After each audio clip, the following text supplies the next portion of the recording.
Stewart. Yes! And surely that's the goal!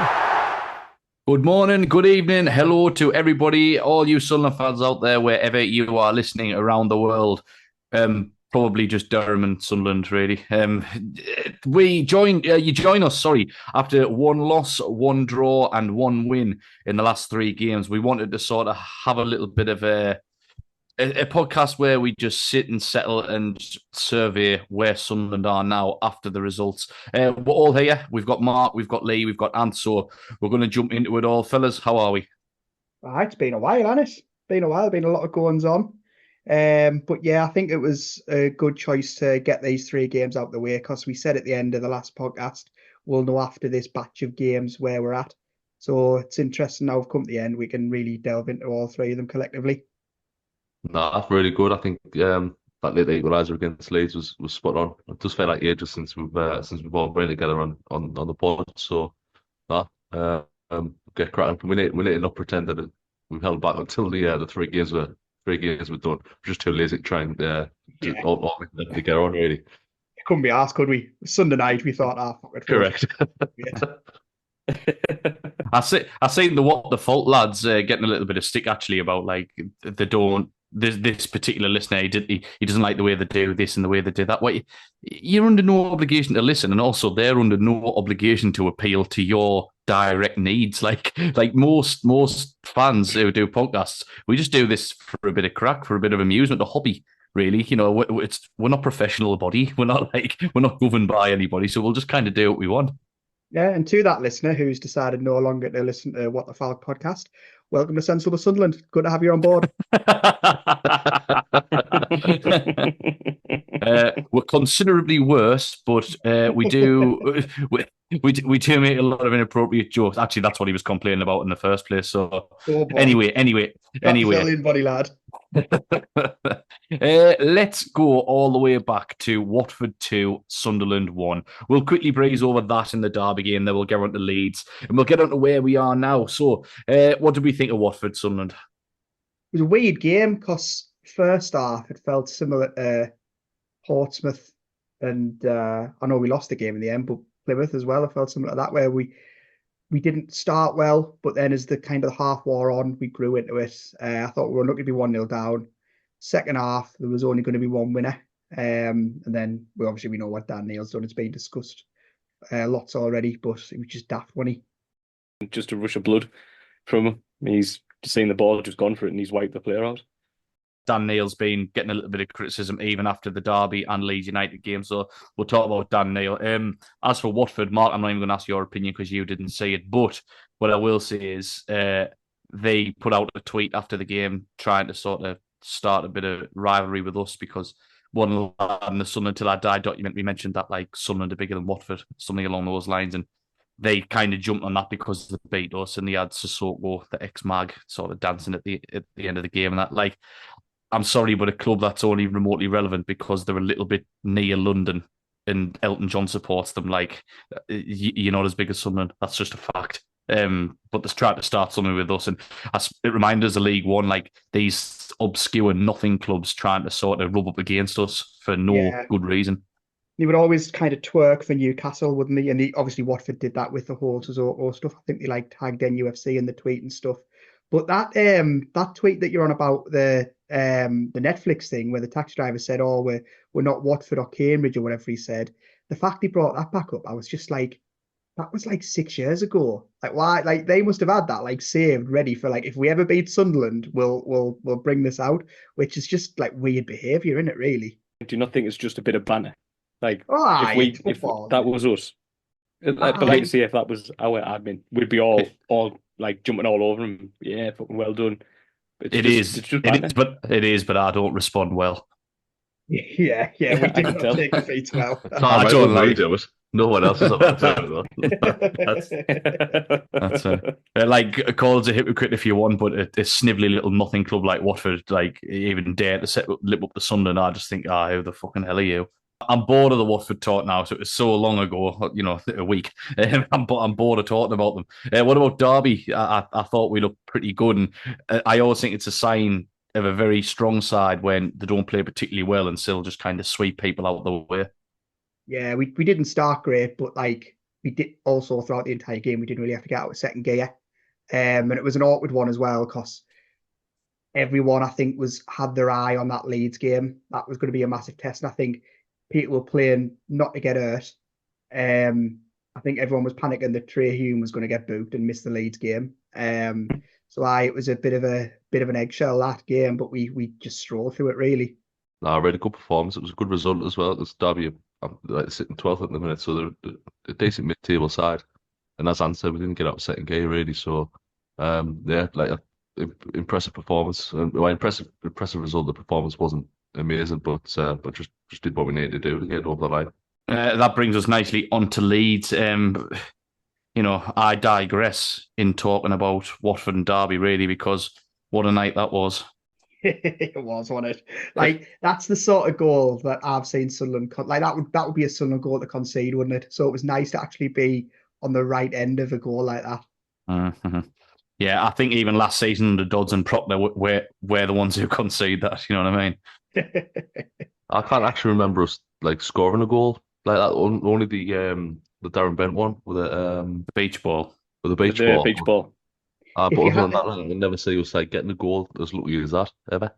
If you had to say which one was jammier, there was no luck involved. He powered it.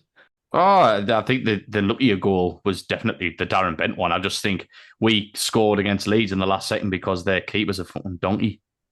Yeah, it was that. It was the point of view from the Leeds fans where it's that moment of wait, what's he doing? Oh no! Mm-hmm.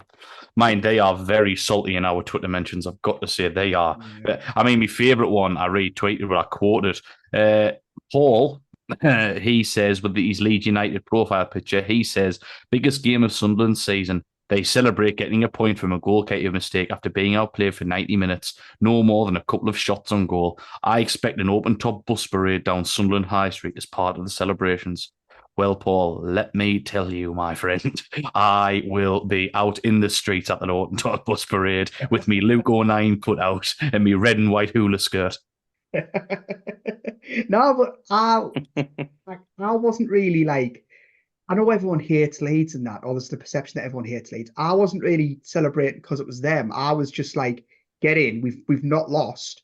We're still unbeaten at home, and we're still for now top of the league.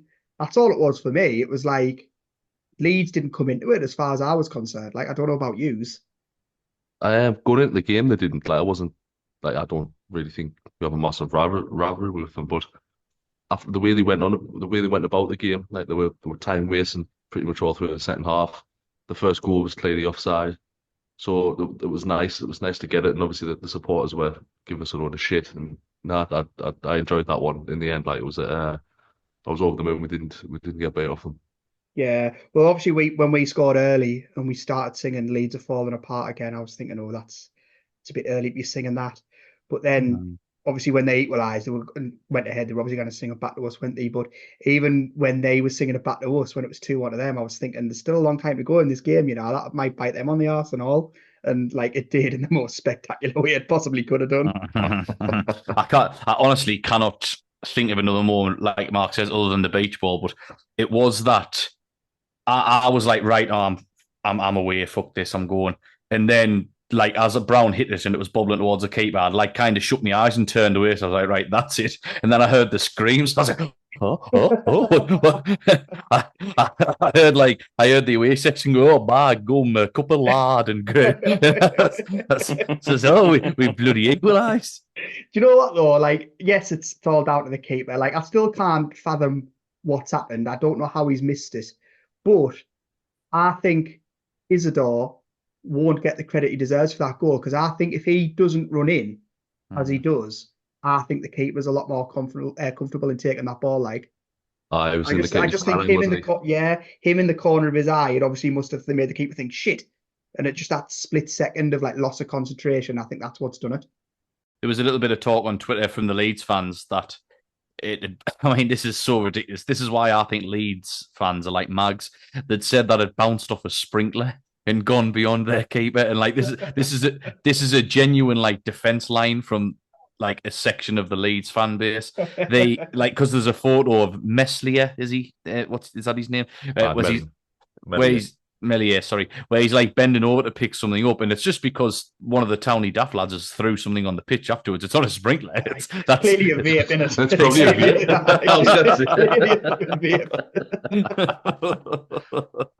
vape. So you know they can whinge about it all, and really, I suppose it's typical Leeds for them to concede a goal like that. I mean, this is a team who were 15 points clear or something last season and still fucked it up. So I've no sympathy for them at all. I mean, I work with a few Leeds fans, and they were like, in the run up to the game, they were saying, well, you know, it depends what Leeds you get. It'll probably be a balmy score draw, and they were exactly right in fairness, but they were concerned about playing us. They thought we'd sort of walk all over them because they had men missing, and they're not a huge fan of Farke, so they were a bit concerned. I think I said to you though, Dan, didn't I, in the afternoon, like, I think we would be exactly the same. It's because I felt like we were seen as like favourites because of, like, say, the inconsistency of Leeds under Farke, although they were, to be fair, I think they were the form team technically coming into the game, but like they play some good stuff and all. Yeah, but there's a lot of discontent, I think, because of the attacking players they've got. I think their problem is with like Daniel Farke's football. It's too negative. And to be honest, when they scored and they made it 2-1, they kind of, for us, I think they scored at the right time because like they were obviously going to sit in. That's just the way Daniel Farke is. So I was like, right, well, they've scored, like they'll sit in. It's going to give us opportunities to like take the game to them. And we obviously got our reward in the end. I thought we were a little bit funny after we scored because it was a little bit like a heavyweight boxing match, wasn't it? We were just slugging each other really, and after we got the goal, we sort of sat back as well. And it's funny with Libris because at the start of the season we were very high pressing, very high energy, but our game plan seems to change on every single game, or our style of play, I should say, changes on every single game. Like that high press isn't consistent. The sitting back and defending isn't consistent. We're a funny side, but maybe that's just because of how dynamic Libris is. And I think that's a good thing, to be fair, because you've got to find a way to beat your opponent. Because I think, like, say, if we had used the high press against Leeds, the quality they've got, I think they would have just played through us. Borough were looking to do the same. You knew that after the first minute of the Borough game, but like you say, we sat off them a little bit, and it's like, I think it's good because it means that teams coming up against us, there'll always be that element of like, which Sunderland are we going to get? And I think it'll unsettle a lot of teams. Like, and I think in a long season, you have to find different ways to win, and it's good that we're doing it. It's only good if you're getting results, isn't it? So that Watford game, I saw his interview with Sky Sports where he was saying that the players just decided to go to a back five. Like, hang on a minute, like that's not quite right, do you know what I mean? Like we got beat in the end. So, what happened? What happened there, Regis? Oh, the players they decided it was not me. It was not my fault. So we need to be careful with that. Like, it's like the Leeds game though, the goal sort of ruined our performance. We just did exactly that. We just sat back after we'd scored, and it was the worst thing we could have done. I was like, after the first 15 minutes or so, I was expecting a similar performance to the Burnley game, where we sort of dominated it. But I was sat back too much and just invited Leeds onto us. And in fairness, Leeds were pretty good. Like, Leeds were decent. I wouldn't expect them to get an equaliser. Leeds are very good. They're the best side we've played so far. Probably by a mile and all, to be honest. Yeah. 100%. I think, like, say, they just kind of weathered the storm the first 15 minutes. We got our goal. We had chances. Like, realistically, I think we needed that second goal. And it was like, you could see Leeds kind of grew into it when we kind of like, we sat back a little bit and just kind of let them play through us. But having said that, I didn't realise at the time, but I've seen it back loads, and loads of other people have said the equaliser was like blatantly offside as well. So there's that. It was a close one. It was a close one. I'm not surprised they didn't get it. Like, the linesman didn't pick it up, but it's like, factually, it's just definitely offside. So I think if I was the neutral watching that, I would be saying, well, give the benefit of the doubt the attacker. You know, if you draw the lines on VAR, yes, he's offside. No, I mean, but I'm just saying, black and white. The rule is very black and white. He was offside. Mark at Stockley Park there. I'm just saying, if Sunderland had scored that goal and it was given offside, there'd be war on this podcast. There'd be war on. And that's because we're hypocrites. Like, that's the bottom line on Sensible Sunderland. We don't like it when other podcasters or other fans do what we don't like, and then we go and do it anyway. So I think at the moment we are top of the table, going into international break again. I want to know: are we going to win the league? I don't know. It's a hard one, isn't it? Because me heart wants us to rush in and just be like, "Yep, we're going to absolutely walk the league." But like you say, we're still reeling a bit off last season. So the 6th in November, and then 16th by the end of the season. So it's a funny league. Yeah. And it's already shown that this season. I'll tell you what shocked me, mind.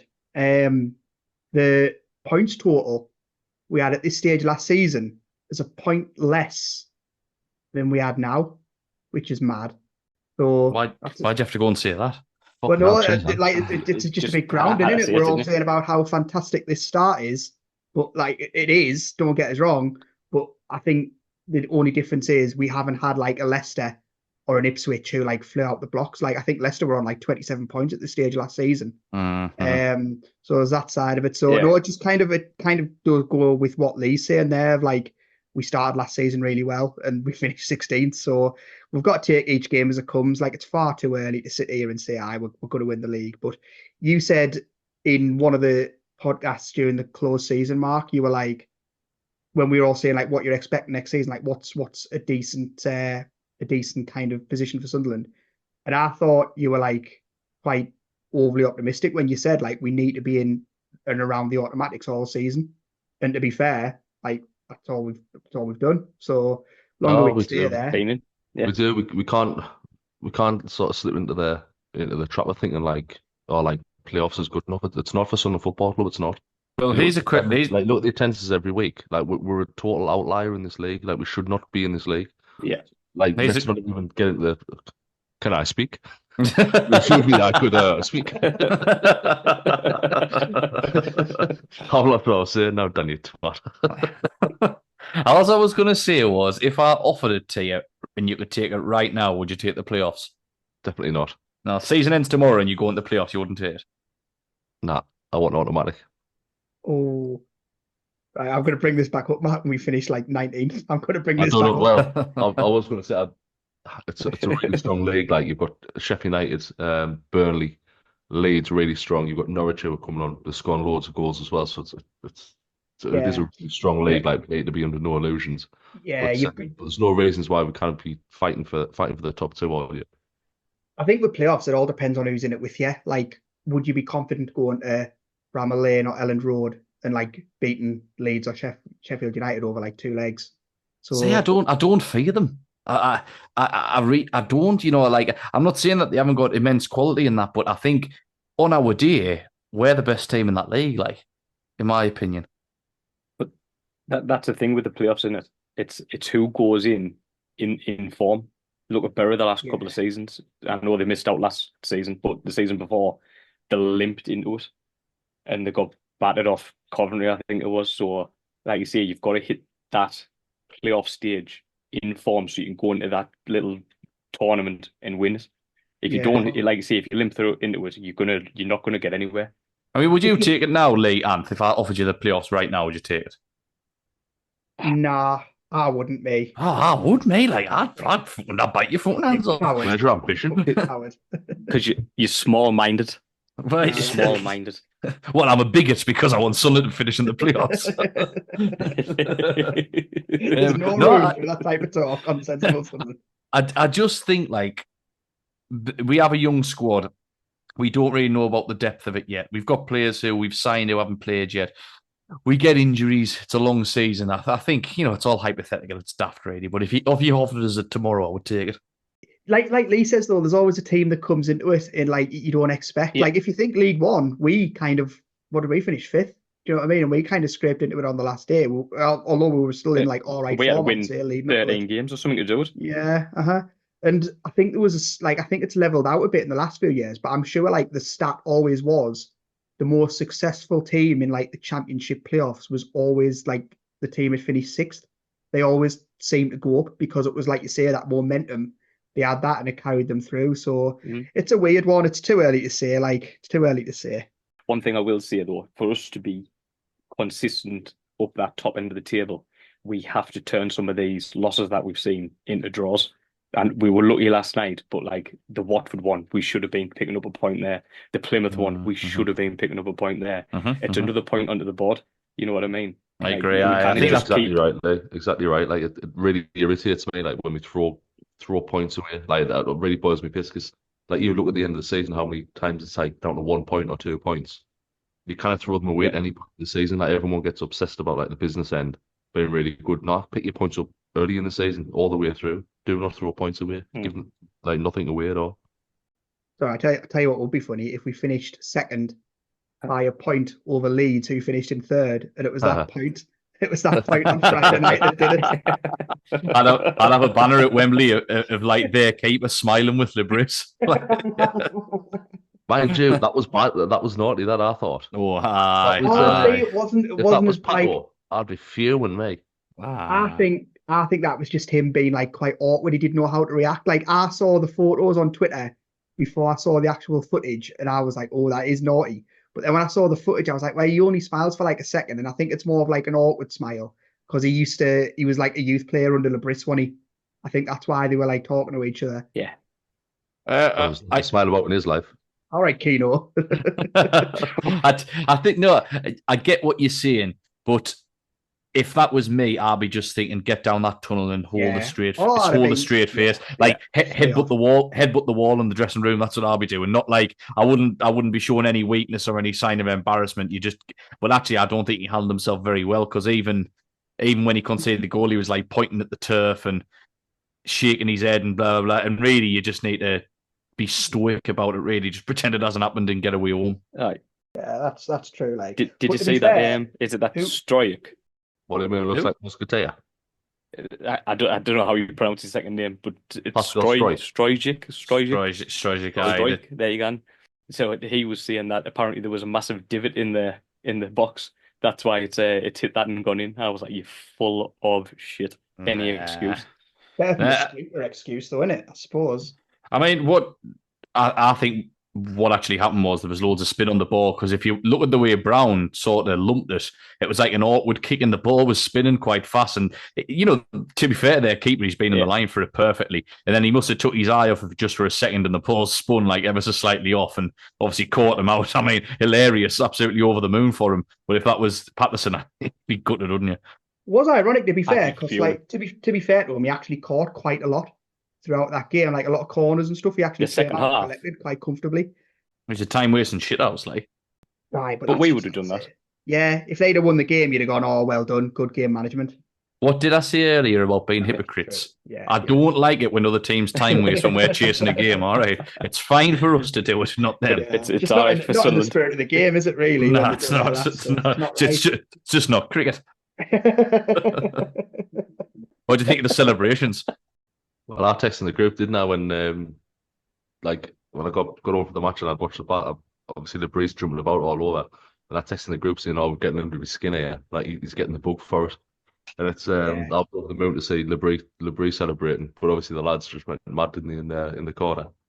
Yeah, that's like one of those kind of like just spirit building moments in a season, and like you kind of look back and say like that moment of like togetherness, everyone celebrating in the corner the way they were. It reminded me of G.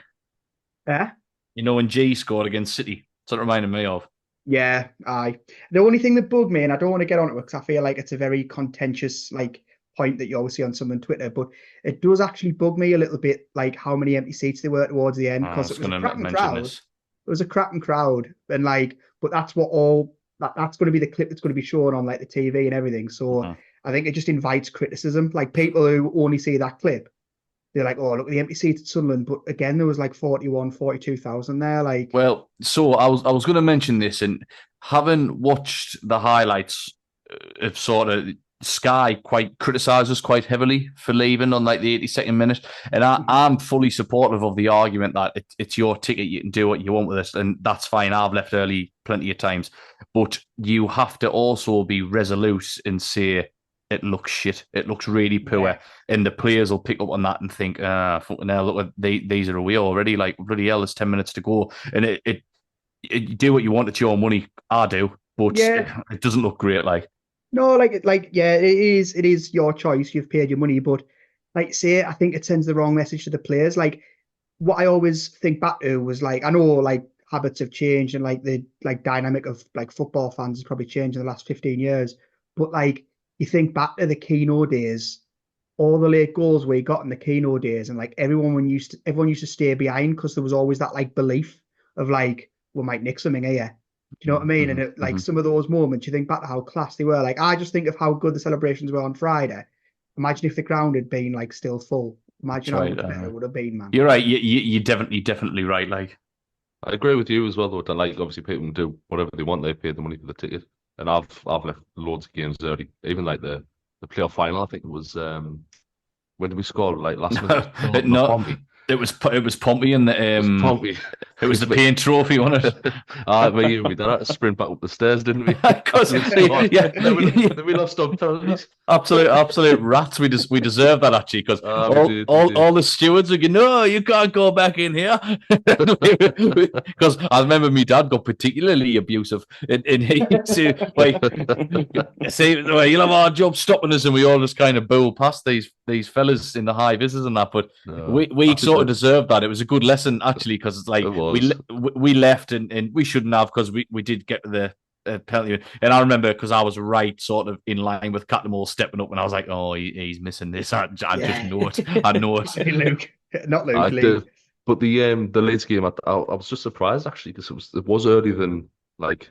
I mean, earlier than normal, that was earlier than normal. It was. I would never leave that early. Like I might leave on 87, 88 if the game's going nowhere. Yeah, but I wouldn't on 80 minutes and you're chasing the game. It's only one goal in it. Like it was a bit disappointing to see. Like, yeah, if we're 3 or 4-0 down, I can totally understand it. But I like to see a game like that, like where there was so much riding on it. Like it just seems like they'll be kicking themselves because it's like you've missed that moment. Do you know what I mean? Like you'll never get that moment back. And another thing, mind, we seem to be one of the only clubs who do it. You watch it, I know. I'm not saying that there isn't other clubs who do it, but when you watch on the telly and stuff, like any Sky Sports game, you don't tend to see like that concentration of fans pissing off early, like as a rule. You don't like. But what you've got to remember, that ground's a monster, Yeah, Like even if 10,000 people left, there's still 30,000 people in that ground. That's more than other clubs are getting in like at full capacity. So I think the size of the ground doesn't help us either. Yeah, that's what bugs me about like even Derby fans were doing it on Tuesday night when they were saying like, look at the empty seats, and it's like, yeah, but this is still like 10,000 more than what you would get at home, and it's a Tuesday night and a full house. Yeah. I do what I don't like, walking back over the bridge when like I have stayed the full time whistle. All the yeasty beer farts of people in front of us walking back over. That's why I stay at the end, me. I just go along the bridge sniffing up. You just go around the ground sniffing the seats, especially in the family section. Oh, yeah. I don't know if that one will make it in. Like I say, I don't know if that'll make it into the cut, but I think you'll find it will. I think you'll find it will, Dan. And for the editor. To think that just before this, the club were about to offer us a box for nothing. Yeah, in the family section.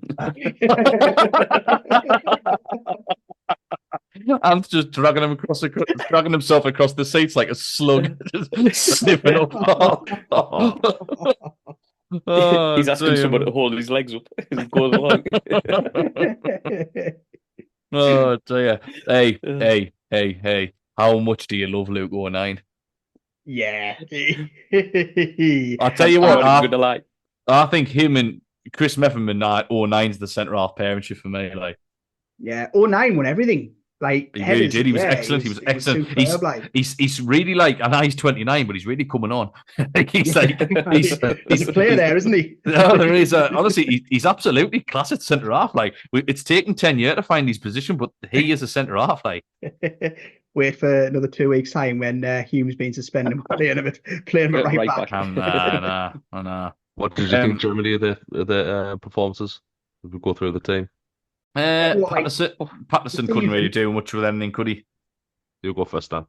Sorry, I just meant. Do you mean the season, or do you mean? We can do both, I suppose. No. What do you mean? No, like I need an answer. What do you mean? I missed a question. What did you say? So, do you mean the season? Or do you mean the Leeds game when you're on about performances? Another Leeds game. All right, okay. Sorry. Fuck Ask Yeah, it you. again, that- Mark, just so it's like a clear question. You And go. now we haven't even Go. touched on Riggs' goal. Can we please stop the infighting? You're upsetting Anth. It's all right. I'm sniffing a seat there. I'm all right. You took one home. You've got one of them wrenches taking the seat out. Stuart's like, what are you doing? Oh, no. Definitely not taking it home to go in the back with it, though. Definitely not that.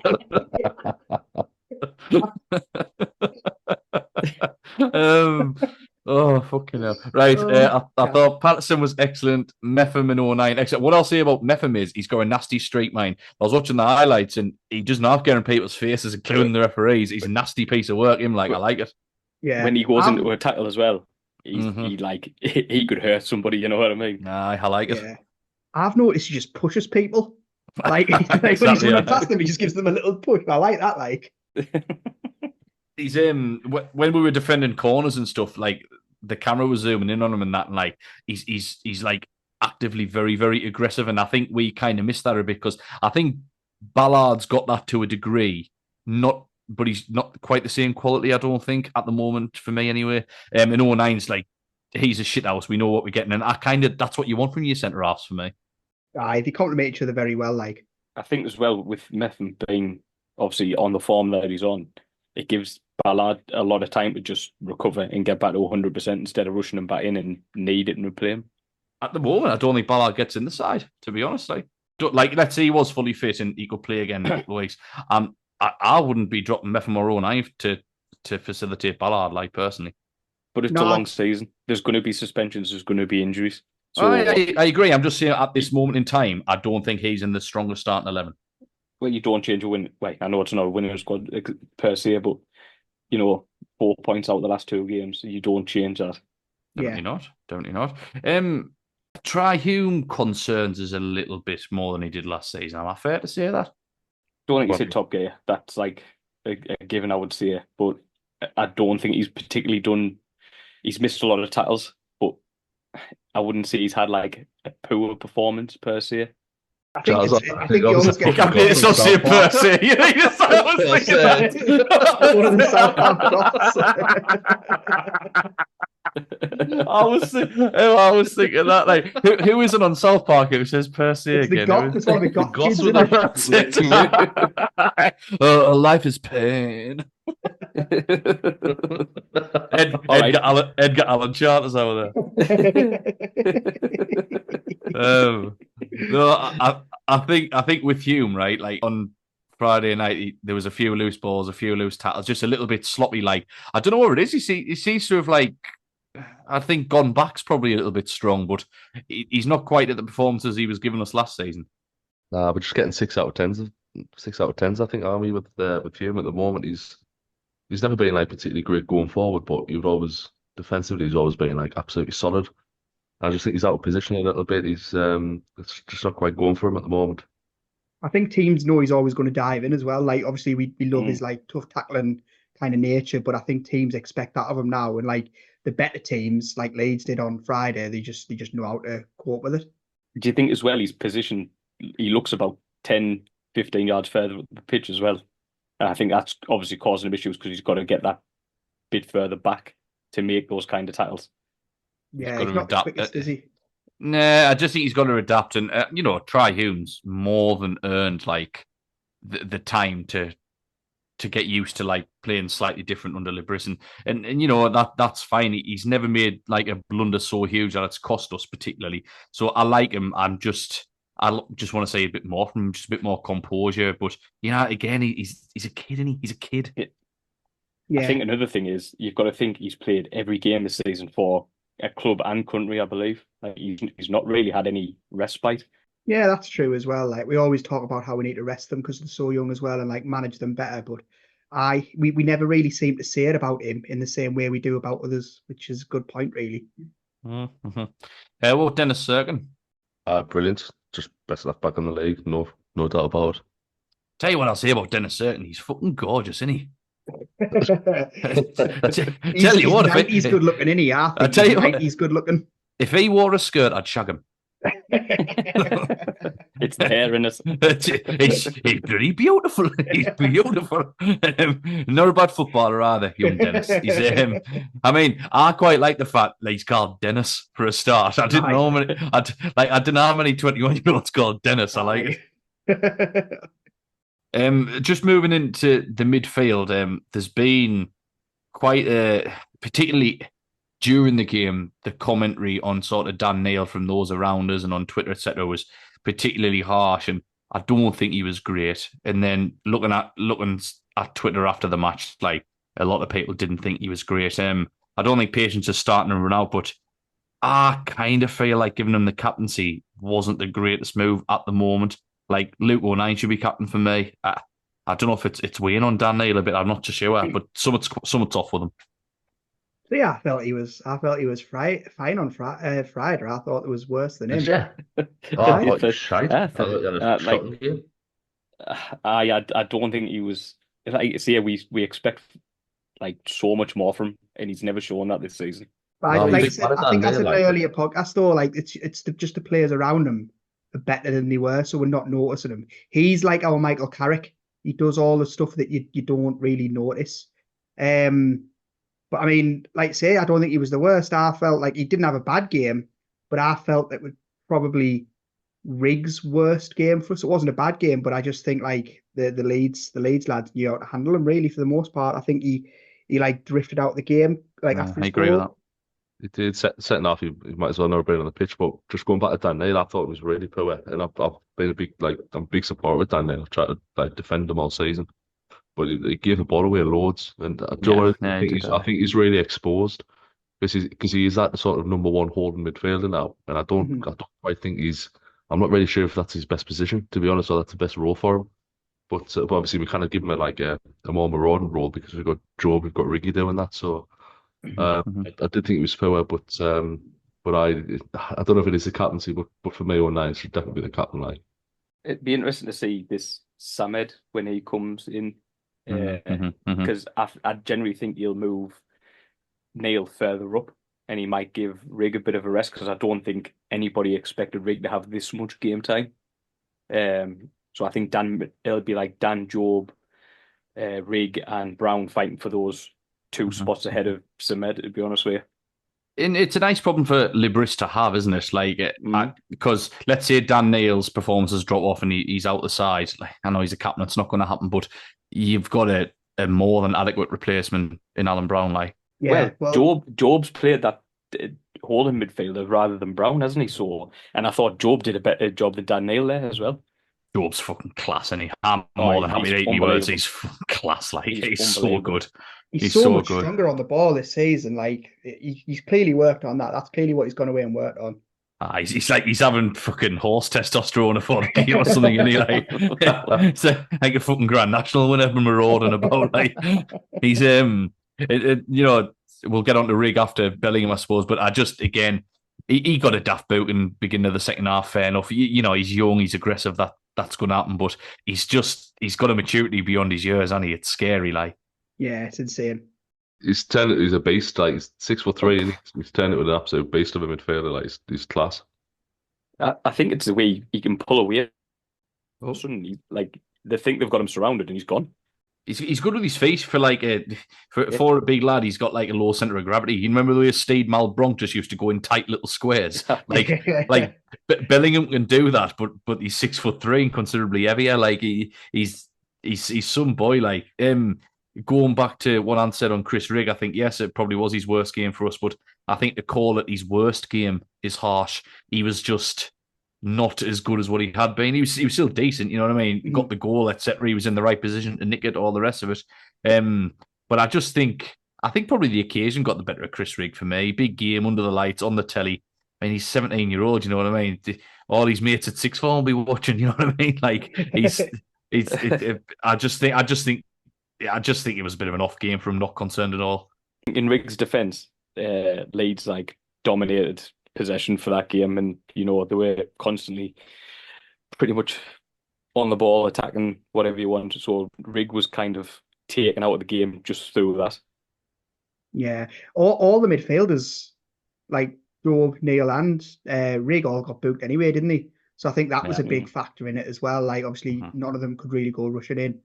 As for Isidore, actually, he was isolated, couldn't really do much, but he did put himself about. He's a nuisance, him, and obviously he's clearly a character. He's going to be very, very well liked, and I think he's, talking about Watford derby, we haven't spoke on it since, but I think he probably looks like our natural striker. I think whisper it quietly because I know we've brought what do you call him? Connolly in. I was going to say Graham. Connolly, yes. Again, Danny Graham. Danny Graham. 3 times round. We brought Connolly in, and obviously I know my end is there, and so there'll be competition up front. But I think at the moment, Isidore, he looks just like a natural striker to me. Yeah, positioning wise, he's probably the smartest one out of the three. Well, don't know about Connolly yet, but I think he's smarter positioning wise than Maenda, sorry. Just in terms of like the runs he makes, like both his goals really have been quite similar in the sense that like he's made that like last minute run to like the near post. The amount of times like our strikers over the last season were like running the far post all the time, and it was just like the ball's in, we're just going straight at the keeper. So it's like obviously such an obvious thing to do. Like it's not rocket science, but just little things like that, he just seems loads more adept at. His movement's a lot better. He's a bit sharper. He just wants to be involved in the game a little bit more. He's number one striker for me at the moment. I think when Maenda comes back, he's probably not getting his place back at the moment. Like, which, to be fair, we knew that was coming, though, didn't we? Like we knew Maenda wasn't going to get 46 games out of the season. I feel a bit sorry for him, to be honest with you, because I don't think he's done that much wrong. No, he hasn't. Obviously, just the injury that's lost him his place, and obviously Isidore's taking his chance. Just saw the cookie crumbles, isn't it?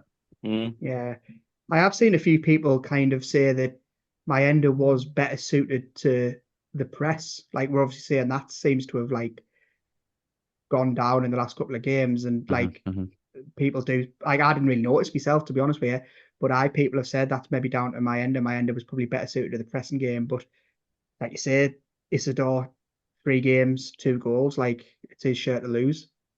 Yeah, and like you say, Connolly, like by all accounts, I've never seen him play, but he's a bit of a nuisance, like chasing the ball down and stuff. So Maenda might fall further down the pecking order. Yeah, I mean, Connolly, by all accounts, he's got a stinking attitude, but they said that about Paddy Roberts and about Chris Maguire. I mean, Roberts, I think we've mentioned before, he seems to strike us as fragile, but not necessarily as a bad attitude. And Chris Maguire, bell end really, like he was okay for us. Like, I mean, he was dubbed King of the North somehow. It goes to show how like badly we were doing when like we were sort of knighting him as our cult hero. But I think we've only signed Connolly on a 1-year deal anyway, so it's kind of his attitude seems to be like a bit of a stumbling block for him to get a decent deal. So he'll have to earn it basically. So once he gets his chance, I imagine he'll come in quite strongly and really, really try his guts out, to be honest. Yeah, we're like I feel like at the minute we're like a rehab club for like lost the way a little bit footballers. Like you mentioned, Paddy Roberts, Jack Clark was another one. If anyone's going to get the best out of him, it's going to be us. Richard as well was another. Like it's Mundle is there's loads, and I'm not against that because it's exciting, really. And to be fair to Speakman, he's got his detractors, and I'm one of them, but he's right when he says, if on the Jack Clark transfer, if we stand in the way of players who are doing very, very well, they have the opportunity of a move to a higher league, and we stand in their way, we're not going to attract the players at all. And he's right. He's totally right. Yeah, definitely. Mine, it hasn't worked out for our Jack so far, has it? I mean, I'm childish when it comes to this, mate. Fuck him. Mine, I felt bad for Ross Stewart yesterday. Do you know what? I watched him. He came on last weekend. I was watching the Southampton game. It was like nice to see him come on. I thought, like fair play. Do you know what I mean? I don't hold any grudges against him. But that's bad crap getting injured again. Like it's just not happening for him, is it? Can I put a cynical spin on it and say it was the best business Sunderland's ever done? Oh, 100% yeah, it was. Oh yeah, 100%. Aye, no question about it. I think we'll Defoe and Altidore deal. Yeah. What you mean where we swapped like not a footballer for an actual world class footballer? Dear. Hey, Josie Altidore. I think he scored like 30 in 50 games or something for AZ Alkmaar. He came to Sunderland, he got 1 in 2 seasons. I mean, to that be story fair, about though, when, but did you say that story about Altidore when he was out in Durham or something? He was talking to some lasses, and he had asked them what a daft cunt is, and they obviously explained it. He was like, everyone keeps calling us a daft cunt, and he didn't understand what it meant. To be fair, he earned that moniker. Like, Yeah, Nah, I just always a bit. remember. I always remember without the door. There's a clip you'll probably find it on YouTube. It was like a BT game. We were playing Man United, and like I would just like pans around the crowd when there's not really going on. It was doing that, and it like it zoomed in on this kid ball, proper like Sunderland hard bloke, and he just like clear as day. You just heard him go, "Out the door, you shit!" And the camera he cuts away quickly. And sorry about any bad language there if you picked that up on the screen. you could not. I tell you what though, like what I'll give Altidore is his miscontrol of the ball that somehow worked into a back heel for Barini to score that beauty against the Mags at home. He always had good games against the Mags. That game, the second 3-0 down there. He's a big game player, man. Big game player, son. That's what he is. Didn't he also with the penalty that lost Jose Mourinho his home record at Stamford Bridge? He did. Aye, fair comment. He did. That's right. Aye. Hey, is he a free agent? Like, who do you play for now? I was going to say, get him back. He's like 39. Oh, tell you, mate. He'd be driving a bus in Florida or something. That's what he'd be doing now. Like Disneyland or something. It's like welcome adventure. Welcome to Disneyland, the happiest place on earth. Didn't you used to be Josie Altidore? I used to be, kid. That was a long time ago. Oh, childish. Right. Do you fancy some Twitter questions? Because we've had a lot of people write in, which we very much appreciate. We'll try and get through them all, but there is quite a few, so bear with us. I basically put out and asked our listeners, where do you think we are now in terms of getting promoted? Where can we improve? Where do we look like world beaters, etc., etc.? So I'll start with David Griffiths. Hi, David. David says, keep our injuries down and there's no reason we can't challenge the top 2. The players seem to give a shit this year and they've all got an extra year's experience. I have a feeling January's going to be huge. And if we're near the top, then we must keep all of our top players. Who would like to comment? Yeah, it's all about like selling that vision to the players, isn't it? Like, I think we've got a good group. There's no one I can really see other than Rig if like a ridiculous offer comes in. Where if we are challenging, like all the club have to say is, look, you can either go to like a Brentford or a Notts Forest or a Ipswich, or you can stay here, get promoted, be a hero, and have a crack at the Premier League next season anyway. I think what will be more interesting is not maybe keeping our best players, but what we're going to do to like fine tune us a little bit. Like, our Ipswich last year went and got Kiefer Moore. It'll be interesting to see if we pull any kind of like tricks like that. I think it depends on the signs we're going to summer. There's a lot of them we haven't even seen yet. So to me, I think we're in a really good spot as long as we don't get too many injuries. I think like looking at left back, that's absolutely critical. If certain gets injured, then I think we knock it down that side.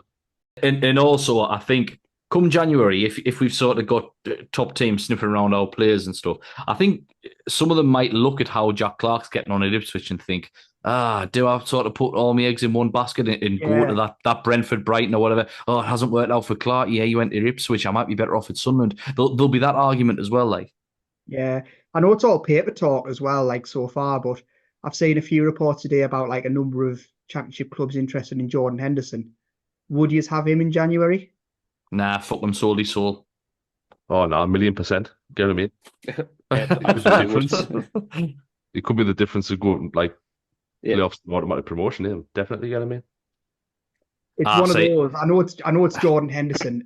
It will bring quality, but like, I think looking back, I know it's like different circumstances, but like when we signed Grant Ledbetter, I know Jordan Henderson's like miles ahead of Grant Ledbetter, but like you're telling me Grant Ledbetter hasn't won the Champions League? But no, like he he was seen to be like a bit of experience. He knows like the leagues. He'll like look after the young lads, and it didn't quite. If anything, he unsettled the team. So like it all depends on how we're doing in January. Like I don't think he'll do it intentionally, but just like his presence might be a bit unsettling. Like no offense to Grant Ledbetter, right? Because he was a good servant for the club, but he's as thick as mint.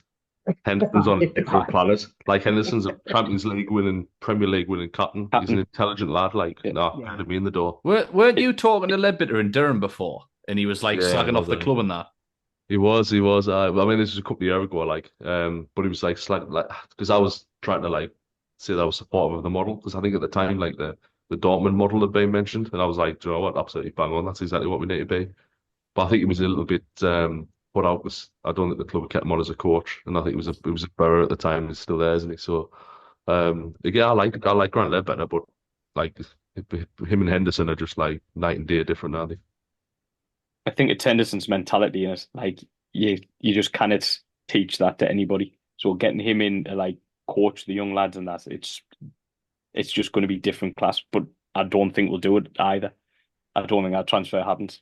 I'm kind of sold too far down the river now with too many mags that I've taken the moral high ground against. So if Henderson could come in and score 100 goals, and I'll be getting, no, I'm not signing him. He's sold. So it's purely personal reasons for me. Right, we'll move on. Richard, hi Richard. He says the only negative for me so far is that 3 new signings at the end of September still haven't kicked the ball. It's October and they should be in and around the first team by now. Hopefully they can get fit and make some impact in the next few months. We need to rotate the squad in the next few months. Yeah, well, that'll come naturally, but it goes back to what we all said earlier in the podcast. Like, you don't change a winning team, so like, there's a reason. I don't think it's down to like them not being ready. I think it's just kind of trying to ride momentum, but inevitably we will get injuries and they will ultimately get the chance.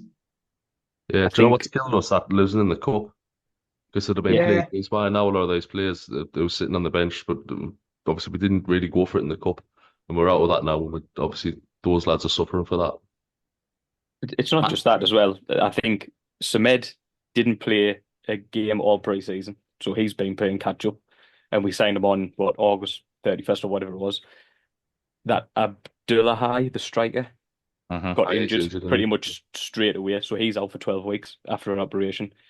Alexic, how do you get into that midfield? Like, you know what I mean? He's a 19-year-old kid, we're obviously looking after him, letting him bed in, and he's come from country. You know, so there's a number of reasons he hasn't played. Who was the other one who signed on deadline day? Oh, it was Meffin. And Meffin slotted in seamlessly, so he's the outlier. Yeah, I think what I did notice was when I was watching the highlights back was the camera pan to Lebris, and behind Lebris, Bar was sitting on the bench, and he just looked like Andy of Little Britain. Like he just looked lost. Like he was just sitting like the wrong way in the chair and just like picking his nose, and that he just looked a mess. See, I imagine him now in like a pair of purple sweatpants sitting on the bench. Would you like to go play for Sunderland, Abdullah? I think he probably knows.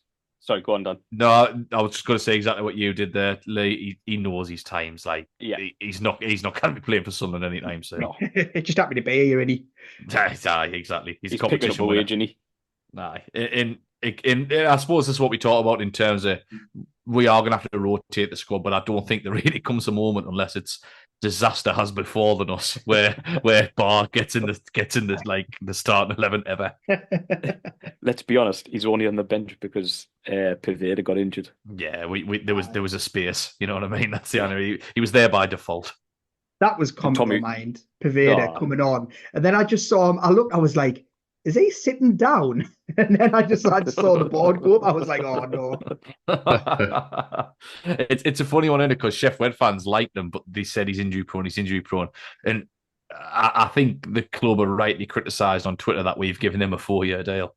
Yeah, it feels very out of step, doesn't it? Like they're always so cautious over the transfers, and they say like, oh, so much thought and dated like advice goes into what we do, and then they've signed someone with like a well-known injury record and like give him a 4-year deal.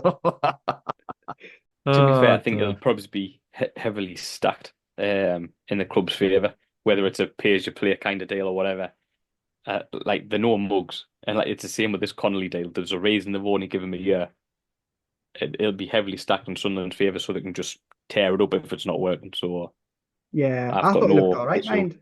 Thought he looked all right, when he come on against Watford.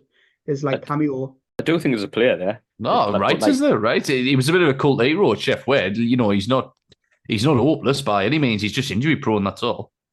The Portugal Macam, he says, everyone is beating everyone this season in the Championship.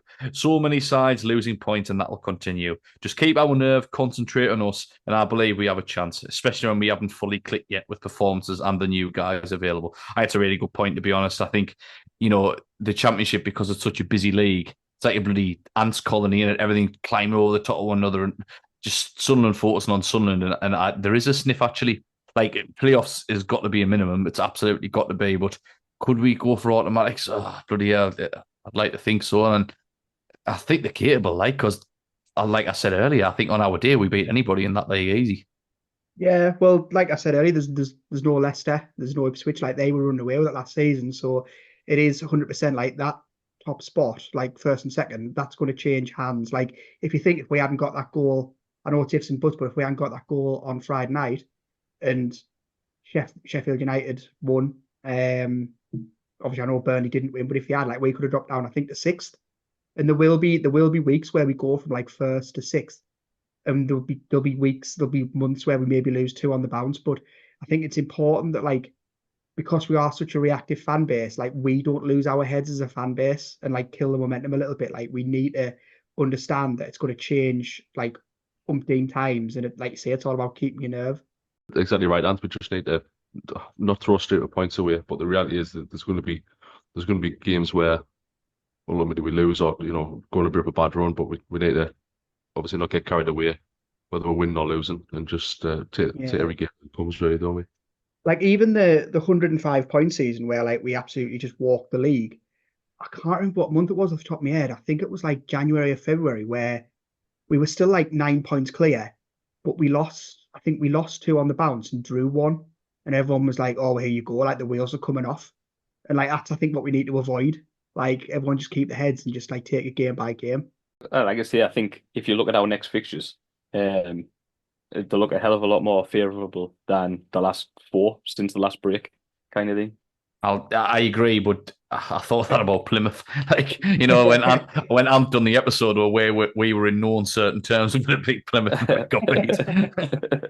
You can guarantee Luton haven't. I don't think they've won a game all season. You guarantee Sunderland go down there and get beat, can you? Yeah, that's us, isn't it? That's us. Oh, What's up, the old Sunderland? Like, the quality's still there. I know they got rid of a lot of players, but there's still like a lot of like players there who were in the Premier League last season for them. But it's just weird that it happens. You get clubs who go. That probably happened with Ipswich, to be fair. Like, you get clubs who kind of punch above the weight a little bit, go on this like mad journey, obviously get to the riches of the Premier League, and then when it all kind of goes down, like, they kind of fall as quickly as they rose. And I think that's probably where Luton are heading at the minute. Like, I saw a clip from the game yesterday where there was a few of them singing like Rob Edwards out. And it's like, are you joking? Like, he got Really? news in the fucking Premier League, like, it's insane. I do have been surprised with this season. My Coventry, they've got a hell of a side. Like, especially up top, they've got Ella Sims, that's got that Hadji Wright, and they've got that lad the side from West Brom. What's his called, man? He was at Salford. I know what you mean. Asante. To be fair, to be fair, they always do this though. Like, Borough are the same. Like, Borough have actually started better than they have the last couple of years, because they're always like 19th at this point. But Coventry do the same. Coventry are always like 20th. They beat us, and then they like finish like 7th. Basically, I or 6th, sneaking the playoffs. playoffs. It's a turning point for them all. Aye, well, that Michael Beale game last year, if you remember his first game, Coventry were like down the bottom, and everyone was like, "Oh, it's like a good game to come into. Like, it's an easy start, so to speak." And then they absolutely trounced us. Yeah. I'm just slowly sipping a lukewarm pint of Coors in the Black Cat's bar and just like, oh, Dave, Michael Beale's tenure has begun. We play at the Mag soon. Exactly. Like, the lasses behind the bar in the Black Cat's bar, they were arguing about where they need to get more steak pies from because there's not enough for people. Like, everything felt bad from that moment for me. I mean, looking at Coventry, they're sitting in 20th, like, and you're right what you say, like, the Championship's queer, isn't it? It really is queer. It's mental. I think Just it's the a best league in crazy, the world. crazy league. I agree, Yeah, actually, I because absolutely- it's still got like that honest football about it, hasn't it? Whereas the Yeah. Premier League's all polished and it's got VAR and the referees fucking making all about them and that. And whereas the Championship, it's just like, it feels like proper football to me. Yeah. Did you not see the Man United game earlier? I did. That's exactly what I was thinking about when I said that, actually, about refs. Even Jamie Carragher was like, "What is this? Like, did you ever think we'd be covering a game of football and they'd have to stop it? Someone would come on with a fucking toolbox. Like, what's going on? What's happened to the game?" This is the problem, isn't it? Like, I don't know, but I don't want that to sort of fall into the Championship. I don't mind the mistakes here and there. You know, I think it's better than VAR because it's just so sterile. The Premier League, it's awful. Yeah. Like I don't like it as much as I want Sunderland to get there. I don't like the Premier League particularly. I mean, maybe that's just because my experience is us sitting between 15th and 20th before eventually going down as a rule. Like that. That's my experience, but I don't know. I don't like the polished nature of it, I suppose. Yeah, it's far too sanitized. And like, I think like the journey we've all been on, obviously going down to League One, like as bad as it was at times, it has, I think, taught like us to appreciate just football in general. Like I was always like terrified of like going down from the Premier League because you're kind of like, because of the hype that surrounds it, you're always tricked into thinking like this is the place to be. And like, don't get us wrong, it is financially, but in terms of like actually going and enjoying football, like it doesn't matter. Like you're still going to be Sunderland no matter what league you're in. I'm Unless you got in League Two.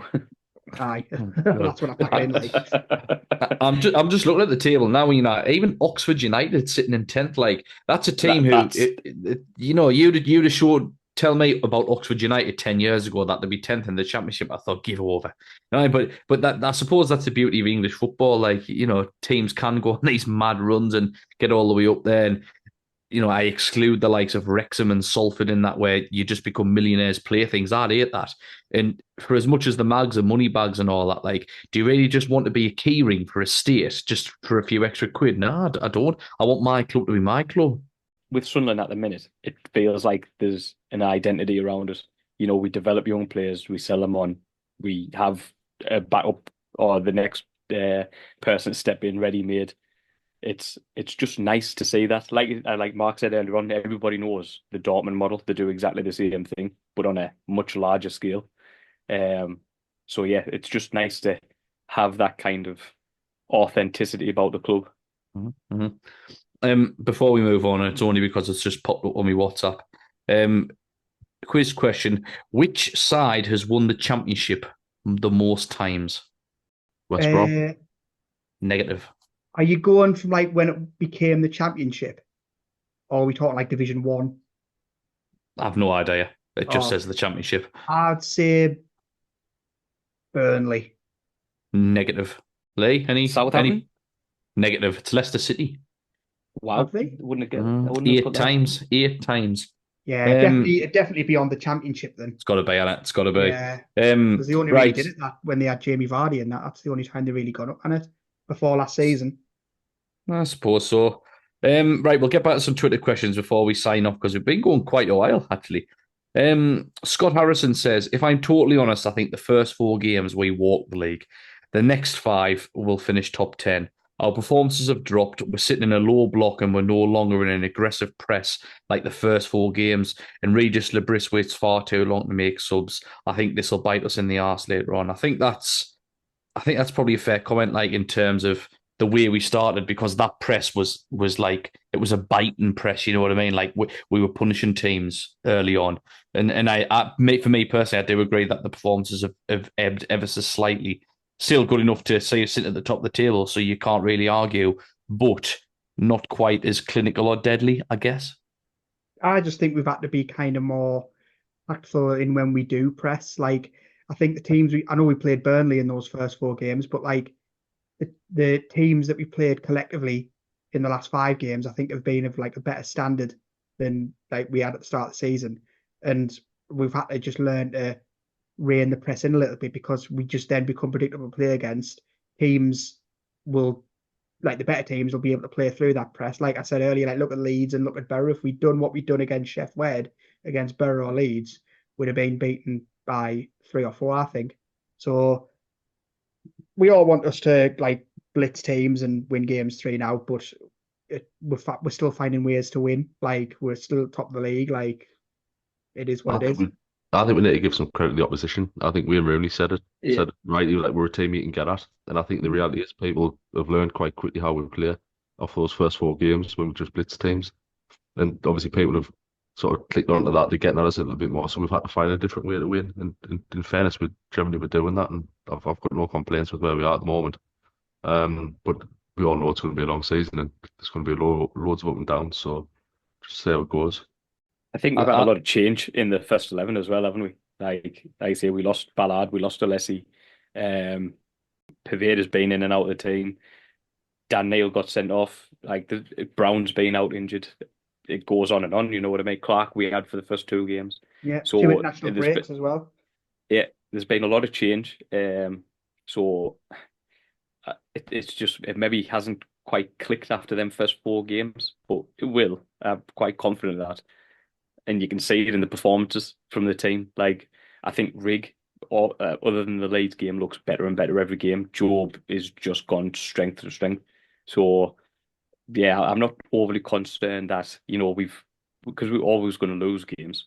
It just so happens it's like Plymouth and Watford. Yeah. If it had been Leeds or Burnley, nobody would have batted an eyelid. Yeah, that's true, actually. Yeah, if if we'd lost those 2 games against the better opposition, you'd be like, well, this is what you'd expect.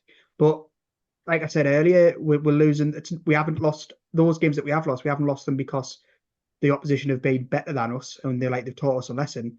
We've shot ourselves in the foot, and we've made daft individual mistakes that have made the difference in the end. well, on that, let us throw Ben McEvitt's point in, because he's rightly said, performances seem to have dropped slightly. And I know Mark's talking about, opposition, and you've got to give credit to them and to Regis Libris for adapting. But also you can frame it that we've only won 2 in 5. Aye, but yeah, I get we it. play But better then opposition. you could say we haven't lost at home all season. You know what I mean? You can swing it different ways to suit your narrative, really, can't you? Like the Plymouth one was, like Anne said, we shot ourselves in both feet with that one. Ballard had an absolute stinker. Watford, Dan Neil shot himself in the foot with an absolutely horrific tackle in the box. Like we're going to lose Individual games. mistakes. It's individual mistakes, isn't it? And that's not something to be too deeply concerned about unless it was happening all over the pitch, And it's not really. We're pretty consistent as a rule, and you'll struggle to find any of the players on average ranking any less than a 6 minimum, and then you'll get a good smattering of 8 and 9s as well. We look pretty good. I think as well, I don't know if any of you saw this. I can't remember if it was Wrote a Report or Michael Graham tweeted earlier today, where it was like the price lists of the Leeds and the Sunderland squad. And I think we paid I think it was about 6-7 million for the entirety of our starting 11. One of Leeds' players was like 23.5 million. So it just goes to show you we've been shopping in different markets, but we still consistently challenge it week in, week out. We haven't come across a team that's been able to batter us. So like I say, I'm not overly concerned. People are trying to do it the wrong way, in my opinion, and we just getting on with it, doing our football, and just like I say, it's top of the table. You can't complain. That not who played for Leeds, when I first saw him in the Premier League, I was like, he's going to be superb. That kid, he's going to be at Real Madrid in a couple of years, because he looked unreal. And here he is now in the Championship. So it's different worlds, isn't it? It is, and I don't think since probably not that much this season really, but we haven't reflected much on the ownership and the management of the club. So I'll finish on a question from David Close, which I suppose is hypothetical in its nature, and it's a very, very speculative, but it's worth asking. And he says, I'd love for us to go up, but I think even if we did, we'd come straight back down until Dreyfus and co need to put their hands in their pocket and get proven players in who may keep us up. And, you can run either way with that question, but you wonder what happens in terms of spending money in the model should we go up. We've just signed a Champions League midfielder in that Samed. He was literally playing in the Champions League last season. So It's not about us going and splashing 30, 40, 50 million on players. I think it's about us going and signing and identifying the right players. Hopefully ones without a horrific injury record. But for me, we've discussed it so many times on the pod, but it's just not how we operate anymore. I don't need to say we spend 20 million players. Brighton don't go out. Well, they did this summer, but the past couple of seasons, they've brought in free transfers like James Miller, Adam Lallana, and then they've added to it with some youngsters, people nobody's ever heard of. And look at what they've been doing. Yeah, that's a reality, isn't it? That's it. We're gonna copy if we do go out. Will be the Brighton way of doing it. So I'm more than happy with that. More than happy with it. I think there'll definitely be a change because you look at Burnley and Leicester, who walked the league in the last 2 years, and they looked bang average in the Premier League. So the gulf is that big now. They have to do it. They've got no choice. We'll have more of a kitty, if you like, to spend than we ever have, because obviously we'll get the money for going up. And then, say, if we do go back down, then we're going to get parachute payments, which we weren't really able to utilize when we went down last time, because obviously we all know what happened there. So either the dynamic of the way we operate will just change because we'll be dealing with more money than we ever have been able to in the last 10 years. Mm-hmm. It's interesting, isn't it? And we're in a good position. I'm just looking at the league table now. We've scored the most goals in the Championship. Even that feels mad to me. Yeah, it doesn't feel like a lot of our games have been by 1 or 2 goals. I know we beat Sheffield 4-0, but we haven't conceded many, I suppose, really, have we? That Leeds goals on Friday were the first ones we conceded at home. So yeah, it's built on a good defence, which, as we say, is 09. I look and just looking at the goal difference and sort of goals conceded and stuff. Sheffield United are very, very strong contenders. They've conceded 3 goals in 9 games. That's quite impressive. Yeah, well, I think everyone forgets that they've had that point deduction. It kind of goes under the radar. If they'd had them points, they would have actually been top. How many points did they have knocked off? It was only 2. It was a weird number. It's why would you do it in why would you not do 3? You know what I mean? The actual amount you would get for winning a game. Bizarre. I'm sorry, everybody who is firing questions and we haven't gotten around to it, but we all have jobs to go to. To caveat the what the fault, lads, this is just a hobby for us. But sorry if we haven't gotten around, but we very much appreciate that you've taken the time to written in. To written in. To have written in. To have written in. Per se. To have written in. Can I please? I've got an Indians waiting for us to be focused sat there now. Oh, have you? You got it. Oh, you might just a bloke. Right, thanks everybody for listening. Do take care. We'll may fire something up in the international break. I know we say this, but we're born idle, so we'll see. We'll see. Let's just be honest with them now and just say we won't. So we might see you in a couple of weeks, most likely. We'll see you on the 20th of October. If we can be bothered. Maybe the 21st. Do follow us on Twitter, on Facebook, etc. We're pretty active on there. We like to wind opposition fans up. We do enjoy that. The Leeds fans don't like it up them, do they? They do not like it up them. Until then, do take care and how are the lads? In a bit, everybody. See you later.